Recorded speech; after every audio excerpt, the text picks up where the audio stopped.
It's Louisville's new rock alternative, Alt 105.1. It is PK, and with me I have the entire gang Inhaler in the house right now. You guys doing all right? Yeah, we're doing good. Good, man. Yeah. All right, now, before we get started, though, I do have to ask. I know you're from Ireland. You got your Irish whiskey. You're in the bourbon capital of the world. Does it make a difference that you have to drink bourbon if you're here? We'd love to be able to drink some bourbon, but we haven't. We don't have any in our dressing room. We might steal some from here. I've seen a lot of it here. There's a ton here. I mean, you could walk up to any bar and just be like, "Hey, I need a bottle of this." Like, show them the wristband. They'll probably hook you up. Oh, you shouldn't have told us that. But I mean, like, there is a big difference, though. So I mean, it is kind of important because, like, some people are very particular about their whiskey. I mean, like, some people are very about it's got to be Jameson, or it's got to be Scotch, or it's got to be bourbon. Like, too fussy, man. We're not too fussy about what we drink. Honestly, we just take what we're given. That might be the Irish way. just take whatever is in the dressing room. We'll have plenty of time to drink some bourbon because I mean we are here at Bourbon and Beyond. I mean, more the Beyond part right now. Well, I mean, we'll make it quick, though, so we can get you guys to the bourbon part of it.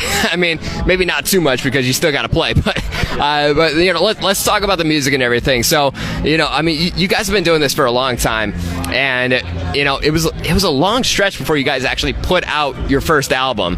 So now that you got a couple albums, you know, you're really getting into that groove. Like, tell me about, you know, those beginning years, everything leading up, because it was about like 9 years or so before the first album actually came out.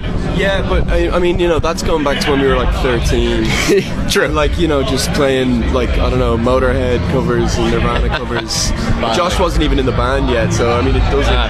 But we have kind of all known each other for a long time, and we were kind of talking about those early years recently, just being in the back of a van doing it. Yeah. Because we've been on a tour bus recently, but those are kind of the best experiences that you have. Yeah. When nobody knows who you are and it's like 6 of you in a van, you can get away with a lot more. Yeah, and I mean, it's cool too because I mean, you guys have played with some of the biggest bands in alternative and rock. I mean, between Kings of Leon and Pearl Jam. I mean, like, there so many. So, you know, tell me a little bit about, you know, the experience of being at a festival, which I know you guys are, you know, no strangers when it comes to festivals. But like, tell me about a festival versus, you know, just being on the road, like for a headlining gig. Like, I know everybody's like, whether there's 10 people or 10,000 people, you want to put on the same show, but there's got to be like some sort of different energy when you're at a festival, right? Yeah. I think it all depends on what time of the day you're on at, because I think the later it is, it doesn't matter if there is 10 people or, you know, yeah. It's naturally, you're like, oh yeah. But when it's early, you really got to put in the effort to be like, you know, there could be 10 people here. Yeah. I mean, it has to be a little bit of a bummer if, like, it is like the first slot in the festival. Like, doors just open. We've done our time. Yeah. Well, I mean, you guys have put in the work, and like, I feel like that, you know, that's something that I think everybody really should know. Like, because I mean, there is, like, you know, the musical ties in the family and everything, but like, you guys have really been, like, you've been the workhorses. You've been putting in the work. You've been doing it, and you know, all of it has been totally earned. Like, just seeing the live show, hearing the albums and everything, and especially with the new album too. I feel like, I guess the best way to describe it would be like almost like a maturity, or like kind of like a new sense of like confidence, like with recording and everything. So tell me a little bit about, you know, that transition from album 1 into album 2 there. Well, I mean, we were really lucky with the first album because it did really well, and we weren't sure if people were even gonna, you know, pick it up. We know we had a strong fan base, and that's why we took so long to like release the album.